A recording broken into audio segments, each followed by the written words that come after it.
কারণে যদি কালিমা পড়ে ধনী কুরাইশ গুলো মুসলমান হয়, জাহান্নামের আগুন থেকে অনেকগুলো কুরাইশ লোক বেঁচে যাবে, ঠিক কিনা? এই চিন্তা করে গরিব সাহাবীদেরকে বললেন, খবরদার ওই দিন আসবা না, ওই দিন আমার ঘরে কেউ ঢুকবা না। ও বেলাল, তোমার গায়ের রং কালো, তুমিও ঢুকবা না।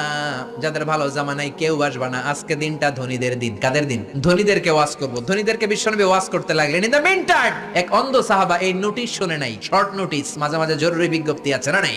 আব্দুল্লাহ ইবনে উম্মে মাকতুম অন্ধ সাহাবী হুট করে ওই ধনীদের মিটিং এর মধ্যে ঢুকে গেলেন। বিশ্বনবী একটু অপছন্দ করলেন, বিশ্বনবীর ভ্রুটা বিশ্বনবী একটু কুচকালেন। আহা, এখন কেন ঢুকলো? অন্য সময় ঢুকলে তো ভালো হইতো, এখন কেন ঢুকলো? এই যে বিশ্বনবী একটু অপছন্দ করলেন, একটু নাক ছিটকালেন, বিশ্বনবীরও আল্লাহ ছাড় দেয় নাই। বিশ্বনবীরে ধমক দিয়ে, বিশ্বনবীকে সাবধান করে দিয়ে ওই সাহাবীর সম্মানে রব্বুল আলামিন একটা সূরা নাজিল করলেন। আল্লাহ বললেন, আবাসা ওয়া তাওয়াল্লা আন জাআহুল আ'মা ওয়া মা ইউদরি